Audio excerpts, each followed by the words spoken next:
Cool. Welcome to Scatterbrained, the weekly subpod of mind controllers. I'm your host, Brandon Craw, and I'm joined by my co-host, Joe Moreno. And today we're going to be talking about what video games and media we've been enjoying this week. Also, just want to shout out the return of Joe. And we've been offline for like 2 weeks as well. I've been away. Right. Joe, you've had some stuff coming up and had to do a few weeks off. So I did a couple solo pods, but it was all good. But everything seems to be better now. I'm really happy to have you back, man. I missed you. I hate talking to myself on this. It's all good. I'm glad to be back. I've been, itching to talk about some stuff that I've been playing, and I'm sure that you've been playing as well. Yeah, absolutely. Oh, man. So much of two games in particular, but yeah, I'm like, ooh, do I want to go first, or do I want to hear what you've been up to? I know we've been talking offline a bit about some of the games that we've been playing, and you dove into the Castlevania. Is it like a collection, or was it free on the like Nintendo Switch Online program? No, it was a collection. It's a Castlevania Advanced Collection. So these are the GBA games, right? Mm-hmm. Just because I had some time before the Persona 3 DLC dropped and before Terry drops in Street Fighter 6. So I'm like, it's supposed to be 8 hours long. I think I'm like halfway done. It says I'm like almost like 80% done with the map itself. Oh. So I might be at the end, but I'm like under leveled and I'm not sure if I need to grind or anything because the bosses have been pretty tough. Like I was telling you, I would have to save state just to beat some of these bosses. The bosses do a lot of damage, and then I'm getting really unlucky with the drops. Oh, right. What I mean by drops is like certain enemies will drop these cards, like Mercury, Venus, right? And then some other cards, like the monster cards, that give you abilities. So like they'll raise your defense 25%, or raise your attack by 25%, or give you like a flame whip. And I've only found like maybe 4 or 5 cards in total. And there's like 10, 12, 24, or something like that. So I've been really unlucky, but that's just my luck. So I'm like, should I just grind levels here? Because I was reading online, like you want to be like level 40 something. I'm like level 32 right now. Oh. And I'm not too sure how many bosses are left, but I've been having a good time besides the difficulty spikes. Yeah, it's been fun. Yeah. Like, it's a castle, right? Castlevania, just go fill up the map, find items that let you progress. Mm-hmm. It's very simple. Like you can tell, like this is super simple. It's not like Symphony of the Night. I don't know, because it's on GBA, they made it a little simpler. But there's like 2 other games in the collection that I might not get to because now the DLC is out for Persona 3. And, we got a bunch of games coming out soon. Yeah, way too many things that I feel like are on my plate, and I know even different ones that are on your plate, like the Persona 3 DLC that already released. You just said, yeah, it released on the 10th, and I grabbed it yesterday. I haven't been able to touch it. Just been at work and just things come up, Yeah, and then the Marvel versus Capcom collection also dropped last night at 9 p.m. So it did. I gotta the DLC. I mean the DLC, the digital version. The physical version launches November 22nd, but I'm like, I'm not going to wait. So I'll just double dip. Mm-hmm. So I bought the PS4 digital, and then I'll just get the physical on Switch. Nice. Yeah, I'm sure you haven't had a chance to play that at all yet either, have you? No, I was just playing Circle of the Moon because I'm like, let me get through this because I think I'm at the end or close to the end, and I'll try to finish that up before next week, hopefully. Yeah, totally. Is there a certain game from the Marvel vs. Capcom collection that you're looking forward to more than the others? I think MVC 2, right? Marvel vs. Capcom 2. Because that's the one I was playing like in arcades, here and there. It got re-released on PlayStation 3 and Xbox Online, and I got to play it a little bit here and there. And then it's just over the time, it's like I never really got to put time into it. So, and it's really fun because like I recently went to an arcade out on like by LACC, I believe. It's called Vermont Family Arcade. And they have a machine out there for Marvel vs. Capcom 2. So just playing on that machine, I'm like, cool. Now we have it at home, right? And, I'm practicing on the control stick, the arcade stick. So it kind of feels like an arcade as well. So I'm looking forward to that, to spending some time in there. Yeah. I know you, and there's a lot of like people in the fighting game community who are really looking forward to this game. Like you just said, it seemed like, I guess other than emulation, the only other real way to play it was like, I guess if you own the original copies, which not too many people do, is to just find it out in the arcade somewhere. That Vermont Family, what was it called? Vermont Family what? Arcade. Vermont Family Arcade was that, you said it was near LACC? That wasn't near. It's not near Hollywood-ish area, is it? Is it north up? It's of on my way Vermont? to work to the Silver Lake area. So yeah, Oh, kind of like Hollywoodish okay. area. Yeah. Okay, I think I might have driven by that like a couple weeks ago. There's this one restaurant that I wanted to try out called Bridgetown Roadie that was like nearby, I think. And then I Mm. saw that arcade popped up. I'm like, oh, damn, that's kind of cool. I didn't even know there Yeah. was an arcade over here. It's pretty Yeah. cool because last time I went was a couple of months ago after my trip to Texas. $25, and they let you play like all the games. So Oh, really? It's just like a yeah. flat rate, play everything. Hmm.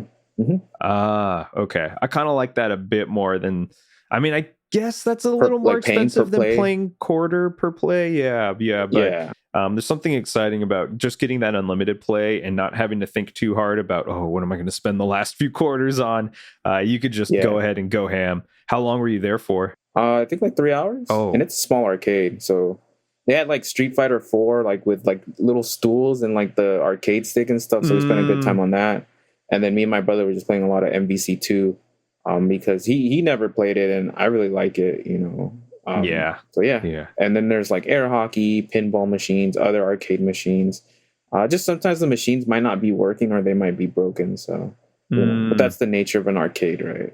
Totally. That adds to its charm right there. Just knowing that sometimes one of the machines might not be working and you're gonna have to like wait or come back another day. That's really cool. I didn't know that. I mean, I saw it pop up on Google Maps, but I just didn't know that you had been there. So that's awesome. Yeah, it's pretty cool because we have tons of barcades out here, but I mean, Hmm. they're bars, right? And so I don't know what Yeah, their repertoire of like games are, but maybe one totally. day I'll check it out. I know there's some barcades that do have a decent collection. I know there's one in Highland Park I still wanted to take you to one day. The one near Dodger Stadium on Sunset Avenue actually just announced that they're closing at the end of the month, which was a bit Oh, sad. That one I know was pretty yeah. popular. It was called Button Mash. And I know a lot of my friends have gone there before and have hung out there. And I've been there a few times and it was really cool. It was very popular. It feels mostly like a bar with some arcade machines, when I guess that's what a barcade is. But yeah, not quite as arcadey feel, I think, as that at the place you went to. But still sad to see it go. I hate to see the arcade stuff like closing down like this. And yeah, I don't know. Shouts out to them. Yeah, was there anything else that you had been playing as well? I know you Let's see. you mentioned you dove into Zenless Zone Zero for a bit. Yeah, that's still going on. It's like a chronic disease at this point. Like just logging in every day. I got the character I wanted, which was Jane Doe, because that's the one I was like saving everything for because she's really good. Jane She does a lot of Doe. damage. Yeah, I'll look it up when you have time. Okay. But yeah, so now I actually have a squad, like an actual team that I'm working on and like building. So now it feels a little bit more like I'm a little bit more interested into it, because the team I had was just like the free to play kind of team, right? I see. Which is you can still use in the game and it's viable, but compared to this team, it's not even close, man. It's like, damn, that's a huge difference. Other than that, I did complete Dragon's Dogma 2. That's the game I was talking about, right? Right. I think when you were on your trip, and then when I was, dealing with the medical stuff. Mm-hmm. Just quick thoughts. Most 7 out of 10 game, I loved it, right? But that's Dragon's Dogma. I mean, that was the first one. It was a 7 out of 10. This one is the same. The graphics, way better. The gameplay, you got the classes that can do a little bit more things. But the quests are still archaic, where you can fail them. You can lock yourself out of quests. I think I told you, like, I put like a porta crystal, which is a fast travel system at the end of the game, so that I can be like, all right, let me go back and do like another 10 hours of quests, come back and all that stuff. Did that, tried to teleport, right? And the game was like, no, you can't do that. It like actively just didn't let me fast travel to this porta crystal that I set down, right? Wow. And I was like, okay. So then I had to proceed to walk like 30 minutes just to the final boss, right? To get to the final boss again. Because I beat it once and I wasn't satisfied with it. I was like, no, there's still more to this game. I feel like, because I beat it at 28 hours and I'm like, no, let me load up the save. Like, because you only have one save in this game too. So I loaded up like the last time I rested at an inn, which was like before the end of the game. And I was like, okay, let me go back, do some quests, level up some more, see see if I can do anything. And yeah, at that point, I think I was a little bit fatigued with the walking. There was just so much walking, like back and forth the same paths. When the enemies respawn every couple of days, and you have to go back and get rid of them because they'll chase you down. These enemies will chase you down, and and that's annoying.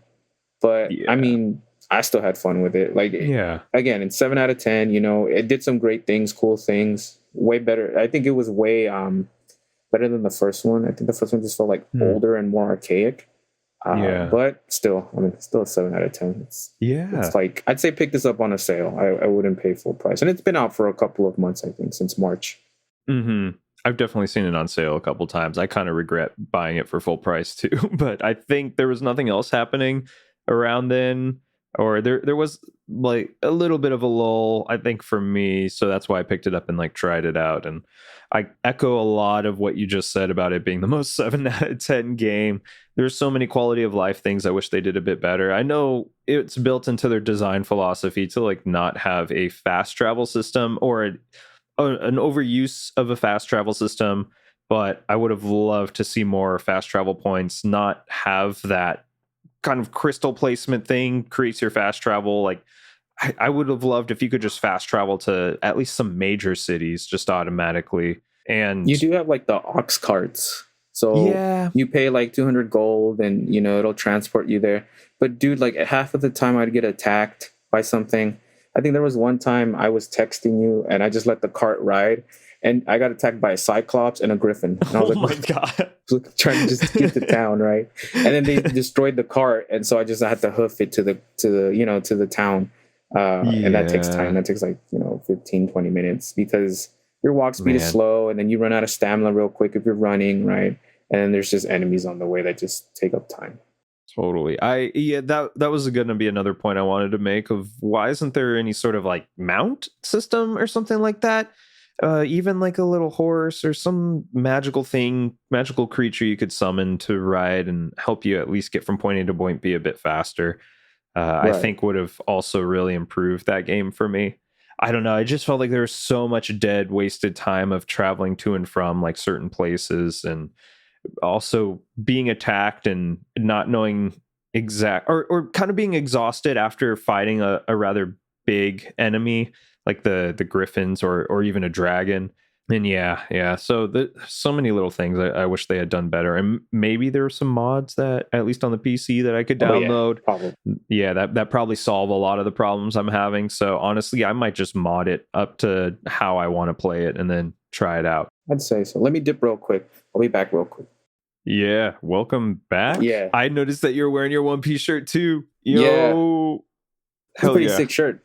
Yeah. For audio only. Well, actually, I don't even post the videos really, but I got Joe a One Piece shirt from a Uniqlo in France when I was there, and we're both huge One Piece fans. And I also bought myself a One Piece shirt, and coincidentally, we're both just wearing it today. We did not coordinate this. We did not coordinate. Yeah. So, anyways, back to the games. I know, Dragon's Dogma 2. I was talking about maybe modding it, but I don't think I don't think I'm gonna have any time to play it anytime soon because I'm still going through Astro Bot and I am head over heels for that game. I am loving it so much. For anyone who doesn't know, this is Sony's PS5 kind of like poster child now of a 3D platforming game. The first Astro Bot game for the PS5 like kind of came packaged in with the PS5, and it was just like a free thing called Astro's Playroom. That game I found really fun because it kind of showed off the different features of the DualSense and really felt like this new next-gen experience with the fast loading times, this beautiful vibrant coloring, the DualSense controller kind of amplifying the experience of the game because it will like vibrate in certain ways depending on the types of things you are walking over. There's like little speakers on there and they'll play little noises of like these cute little robot noises because the robots are like trapped in your controller. So just kind of makes everything a bit more realistic. It's not like a 3D, but it adds another dimension to the game that I really enjoyed. And this game is the full-fledged game from that continued on from that demo. It's made by Team Asobi, which I just realized because I've been like taking Japanese lessons on my own like free time. Asobi means play, so it's like, oh, okay, it's cute. it's from the Play team. And this is kind of a smaller studio. I think they estimated around 60 or 65 people, and it took them, pretty much 3-4 years to put this game out. They wanted it to be like a shorter, more concise, but high quality experience. So this game is maybe they estimate around 12 hours if you're just mainlining it just to get through the each level and the story, but maybe closer to 15 hours if you're trying to fully complete it. And a full completion of this game involves collecting all of the different little robots that are hidden throughout each level of the game and finding all of the secret puzzle pieces. And yeah, I'm just in love with this game. I find that it is relatively simple. It's a 2-button platformer, like most 3D platformers are. It's just like a jump button and then like an attack button. And occasionally you'll pick up new abilities that are placed onto the R2 or L2, and those kind of change the gameplay a bit. For example, I know this was one you had talked about with me that you saw on stream, of the one that plays with scale, where you get this little backpack thing that shrinks you down into a mouse size. And all of a sudden, this like normal looking size world just becomes gigantic when you activate the ability and shrink down. And I felt like that was like one of the most creative levels they had. There was another ability you get. I don't know if you saw any gameplay of this one, where you turn into a sponge. You just become a sponge bot. And the world is, there are a lot of parts of the world that are either like magma or engulfed in fire or oil or something, just something that the water can wash away. And you turn into this like giant, it kind of reminds me of the Michelin Man looking thing. And when you absorb the water and you just kind of like stomping around and you squirt the water everywhere to try and douse everything and clean it up. And there are just certain little details about stuff like that that I am just in love with. I find myself, even though I feel like in most games I am not a completionist, like I never go for that 100% run. But in this game, I'm like, I do not want to go to the next level until I get everything from the first level, because I think I'm just having such a fun time finding everything. I feel like this game really rewards you for exploration and curiosity, and you're often wondering if like, oh, maybe can I reach that like platform that's kind of off in the distance, and you come up with a rather creative way to get over there. And then there's like a hidden bot there, and some of these bots are dressed up as different PlayStation characters, and that's also really fun to find too. The whole game feels like a homage to PlayStation's legacy without it being too much of a, I don't know, like, let me take you on this nostalgia trip and we're just going to use nostalgia and like member berries to really amplify this experience. And it's not like that at all. It feels more like it's its own unique thing that kind of is just paying tribute to it. And you could really tell that by when you find like some of the PlayStation bots, they don't tell you exactly what game they're from or who they are. Like, I think last night I found Ellie and Joel from The Last of Us, but it doesn't say that. It doesn't say like from The Last of Us, this is Joel. It's just like, I think for Joel's, it was like tends to lie a little bit, that gets out of hand or something like that. Just something to, pay tribute to the game that they're coming from without it being so in your face. And along those lines, after what's supposed to be like the final boss of each world, because there are 5 different galaxies, and each galaxy is composed of like, I don't know, 10 or so planets, and each planet is kind of like its own level. So one planet equals one level. And the final boss of each galaxy, after you defeat them, you unlock a PlayStation tribute level. So I don't really want to spoil too many of the things that like those PlayStation tributes. So in case anyone's going through it and you have the chance to unlock it yourself, I will talk about the first one that you played because it's 1 hour into the game, maybe 2 hours. You get a full-on Ape Escape level. And this is like an old ass PlayStation game. They haven't made a new one in I don't know how long. It's been a while. Was there even one on PS2 or was it only PlayStation? They were on PSP, I think, right? Oh, there was some on PSP? Okay. Yeah, I remember them in like magazines. Unless it's a fever dream, but I think I remember them on PSP. Yeah, they might have done like some, maybe it was like a remaster, or maybe it was like a unique one for the PSP. But yeah, so I mean, that already tells you how old this thing is. But anyways, it felt like they created a huge, like its own Ape Escape level, and where you gain the power to like wield a net, and you get a little radar, and you got to go around the world and catch the monkeys, and you even fight like, I guess, the tribute to the original boss of Ape Escape, which I don't know any of their character names, but I think this guy, he had like grayish hair and a red suit. But yeah, so that was all very fun, and I just keep on loving this game. I don't feel burnt out from it, even though I'm playing like 3 or 4 hours every day. Yeah, I'm just loving this world, and I want it to keep on going. And I think they have a plan to put out, like, currently there isn't like a speed run mode or like a challenge mode, but I think that's on their horizons for like an update. And on that note, there are still some levels on there that are surprisingly challenging. They built them to be separate from the regular levels of like, here's this world, go explore it and try and find these bots. These are more like linear, like here's the path. There are a shit ton of obstacles through it, and try and navigate it with these like confined materials. There was one in particular last night that it took me longer than most, and I had seen a gif of it on Twitter of someone like getting through the level and just thinking like, oh my god, I really hope that I'm not close to this level because this looks like so frustrating. And then sure enough, later that night I unlocked it, and yeah, it just felt impossible. It opens up with you standing on a platform with a rubber duck, and the rubber duck will squirt out water for like 10 seconds. And there's a huge pool of magma that has like these rotating lava poles that you have to dodge, in addition to these metal spikes in there. And to get through the magma, you have to use that rubber duck, which is constantly squirting out water. It's not like you press the button to squirt it out. It's just like gushing. And it turns the magma into a solid surface for maybe 5 seconds for you to then walk over.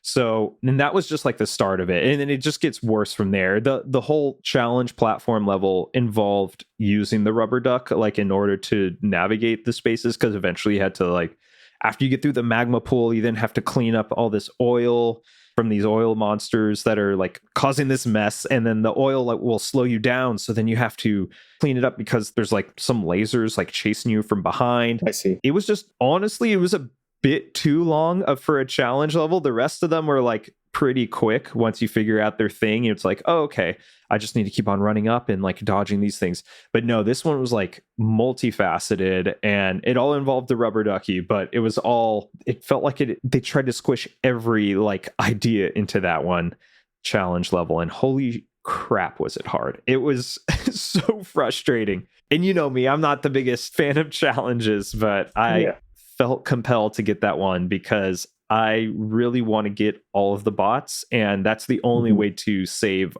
all of the bots is by completing these challenge levels. So after like 10 or 15 minutes of like trying and dying and learning, I finally beat it. And I forgot, I unlocked some bot. Oh, you know what? I think it might have been Kazuma Kiryu. It might have been like a Kiryu homage bot. So it felt worth it once I get to that. But yeah, this game, man, it might be my GoTY. It's going to be a toss-up between that and Infinite Wealth, because I absolutely loved Infinite Wealth as well. We both did. But there's some sort of like innate fun that I am having with this game that is, I don't know, I just haven't experienced this in a while. It very much feels like a Nintendo-inspired like Mario game. I would put it up there with Super Mario Odyssey. Yeah, I don't think any other game has kind of come close to this, as close to like Nintendo's 3D platforming as this game has. And right, yeah, dude, it's phenomenal. Oh, well, that's great to hear. You're having so much fun with it, and the year's not over. So, and we got a lot of games coming out from now until the end of the year. So I was like, yeah, I think Infinite Wealth will win number one for me. And then I'm like, wait, I still got to play the P3 DLC, see what that adds to the game. Silent Hill's coming out. What else is coming out? Echoes of Wisdom, right? Is Dragon Age Veilguard coming out this year? I think so this year. Is it this year? Did it get pushed back? It might have gotten pushed back. I'm like, let me see. Yeah, Dragon Quest 3. I know. Have you heard of Slitterhead? Yeah. That Damn, looked a little wonky, I forgot. But it looked interesting. Yeah, I know. Like, that looks a little janky, but I'm curious. Because I saw some gameplay and I was like, oh, looks kind of cool. Yeah. They just recently released some gameplay video, right? That was like within the past 2 weeks. 20-30 minutes. Yeah, they did. And I checked it out. It looks jank as hell, but like it's interesting because you're like switching bodies as a spirit, right? So like a boss fight would have you switching through multiple bodies. You know, you got like the regular citizens, and you have like specialized, I guess, units. I don't know what they're called, that have like X-Men type mutant powers or something. You know, it looked interesting. Yeah. I don't know if I'll pick it up. I mean, I have it pre-ordered because Target had like a deal, but I don't know if I'll still pick it up. You know, you could cancel it and get that money back. I think. Well, yeah. But so I'm like, we'll see. Just real quick, circling back to the Dragon Age Veilguard release date, it is October 31st. At least according to this one site I saw. I don't know if that's official, but yeah. Probably not picking that up. I have to play Inquisition, which I picked up for like $4 on sale. Oh yeah, it's cheap with like the DLC and stuff, and I was like, cool, but it's like an 80-hour plus game or something. Long. I was like, I can't fit that in this year. There's no way. No, I know. We'll see what the end of the year looks like for me, but I am, you know me, I'm a huge fantasy RPG nerd, so I might end up picking that. I will definitely pick it up as well. I did play Inquisition. I think I've played all the Dragon Age games at this point. To be honest, I don't quite remember a lot of details from them. I just remember one of the guys at the end of Inquisition kind of like secretly being a bad guy, and that's what I think Veilguard is gonna continue off with, and that was really cool. But yeah, you're right, man. So many games. There's a lot. I know, but we're still working our way through Alan Wake 2 on stream, right? Yeah. That also, I mean, like, I didn't release this year, but that might be a GoTY contender as well. That game is amazing too. I like how you said that you were listening to the what was the song called during that sequence? The Herald of Darkness. Yeah, because it's like on Spotify, it's 13 minutes long, right? Oh my god! Yeah. Wow. So that's that one time I was driving home, I just like put it on repeat for 3 times. I was already home. I was like, cool, sweet. All right. That's pretty fun. And I'll listen to it here and there, and I'm like, I'm excited to see what else Alan Wake 2 has in store, because I don't know if we're like halfway or even close to halfway, you know, with the game. I feel like we might be I feel like we also just unlocked like 3 weapons. I don't know how many weapons are in that game, but it feels like we need more. I don't think we have enough of the currency to even get an upgrade for the lunchbox stuff, right? I'm like, where are these lunchboxes? Because we haven't seen one in a hot minute. Yeah, and I'm wondering if we needed to switch between Saga and Alan more than we have been, but I don't know. That could just be us.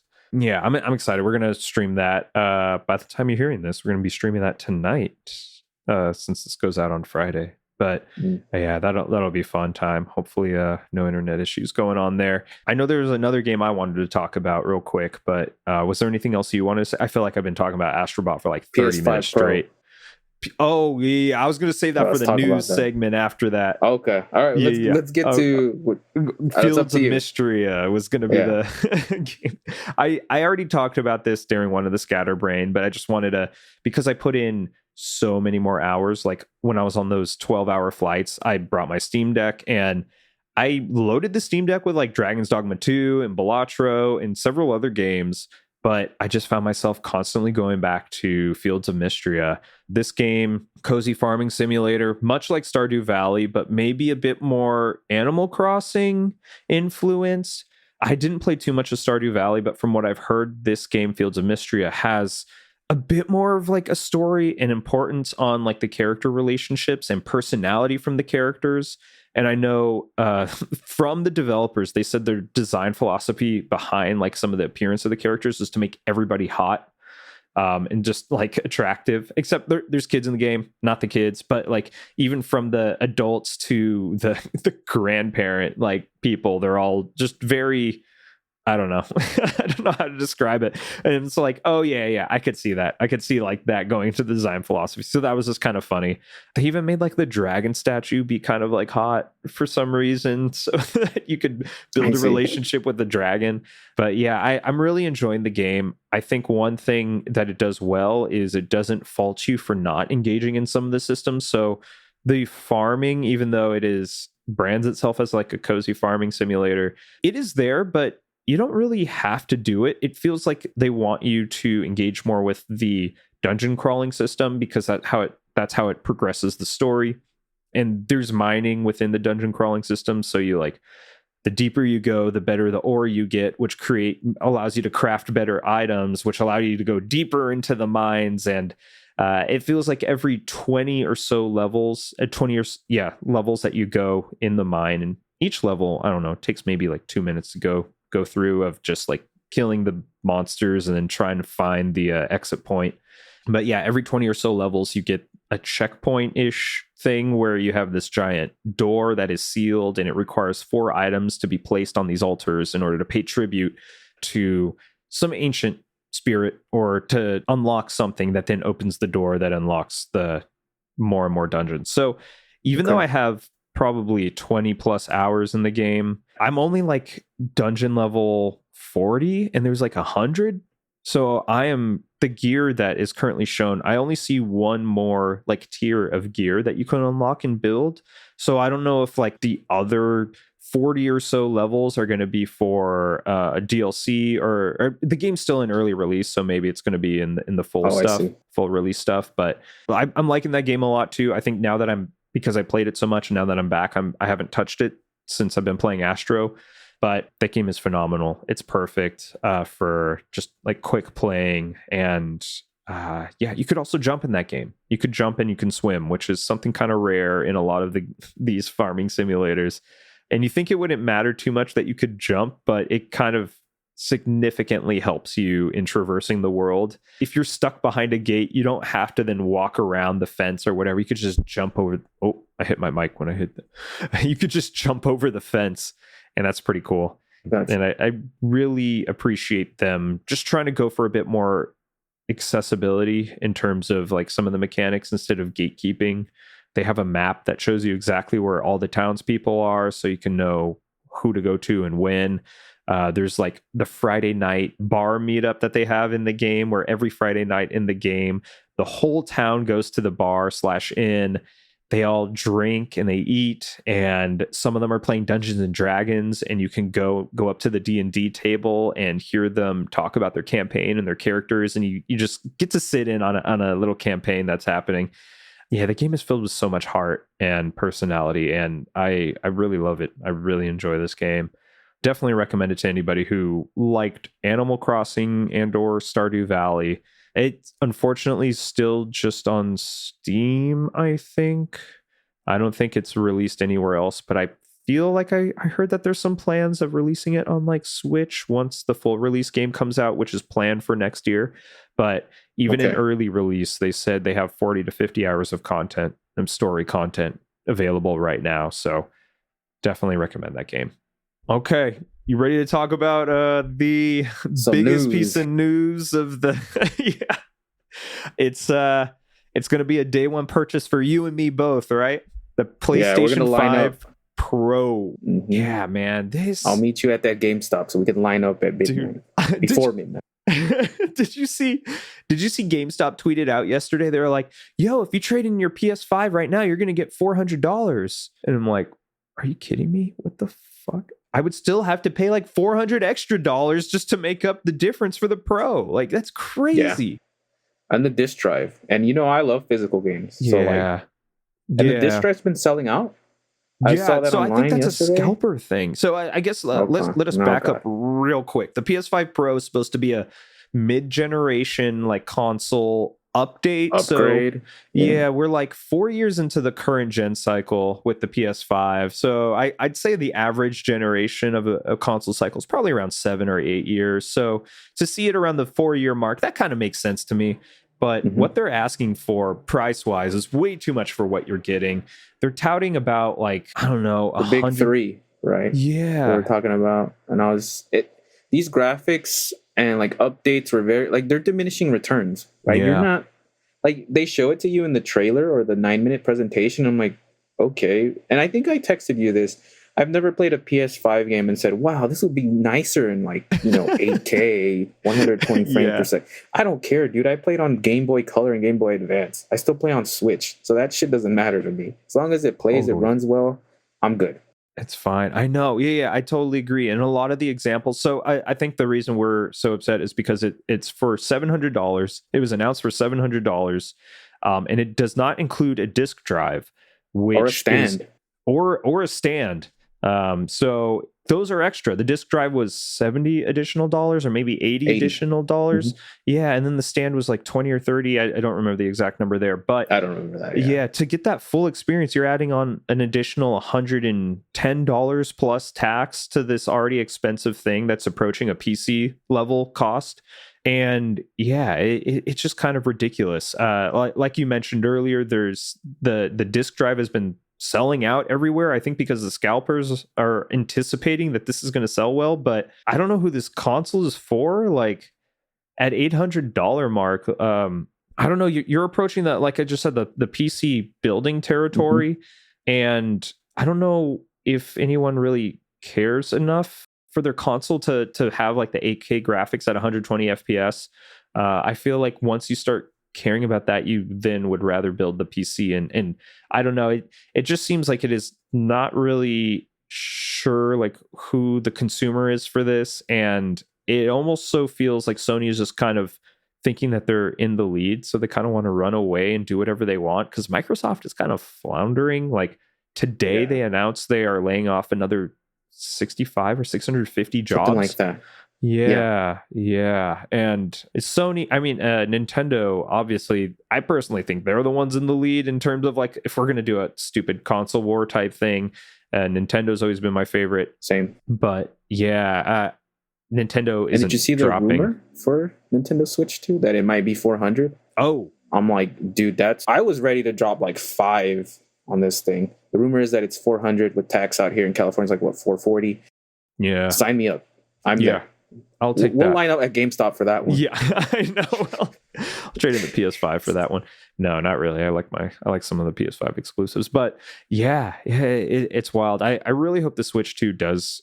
Supposedly is rumored to have a direct at the end of this month, with the announcement for the Switch 2 that will then come sometime next year, probably late March or late spring, early summer for a release time.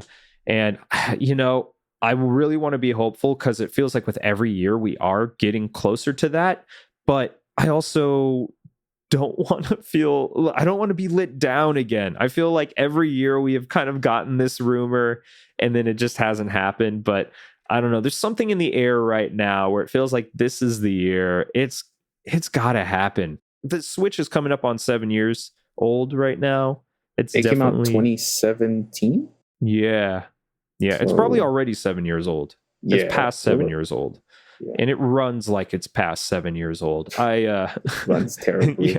I played Princess Peach Showtime on that, like because my girlfriend got it, my fiance now got it, and I was like, how does this first party Nintendo game run so terribly? This is awful. So we need that new system. I agree. I definitely agree. But we'll see. I mean, we have this is coming out Friday, this episode. So we got over a little bit, half of the month left. See if Nintendo delivers this month. Yeah, pretty much like 2.5 weeks of September left. I think it was last year, there was the pretty infamous leaker, Jeff Grubb. It said that there was going to be it was either a Sony State of Play or it was a Nintendo like Direct that was like supposed to happen at the end of the month, and it got real close to the end of the month. I think it was like September 29th. I think he said that it is going to happen like on September 29th or just like sometime within this month, and it got up to like September 26th, and then they finally announced the Direct was coming, and then everyone was like, oh, Jeff was right. And I think he's doing that again this year. So feels like if Jeff Grubb says something, then it's going to happen. Also, shouts out to Jeff Grubb, because I met him last year too at a like live taping of Giant Bombcast, and he was so nice. He was such a cool dude. Was there any other news bits? I guess there was a shutdown of Concord that happened last week, but that only lasted like 2 weeks, right? Yeah, a lot of Sony L's right now, except for the Astro Bot. But yeah, Concord, man, that I know everyone's talking about what's that secret level episode going to look like, which is the TV show that they signed up for. And there's supposed to be an episode of Concord on this video game TV show. But yeah, we'll see. Once again, don't know what was going on there. Seems like some really bad management. But how are you feeling? You feel like got all the the gaming talk out that you needed, or? I think so. Yeah. Cool. Well, maybe we'll go ahead and end it there. I feel like offline, well, I'm gonna have to do a quick turnaround on this one, but offline we need to talk about what we're gonna do for the next like main Mind Controllers episode. But anyways, that'll be for us, and you listeners don't have to worry about that one. So cool. Well, everybody, thank you so much for listening. As always, we greatly appreciate it. And, if you have made it this far and you enjoy it, be sure to rate and review the podcast on whatever podcast listening app you're using.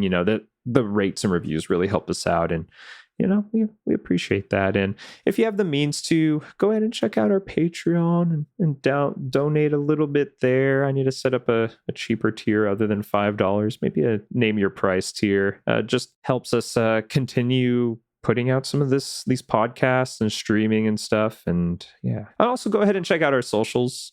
Follow us on Instagram, YouTube, and Twitch. And thank you all so much. We really appreciate you guys, and hope you all take care and have a good rest of your week. See you in the next one. All right. Bye, everybody.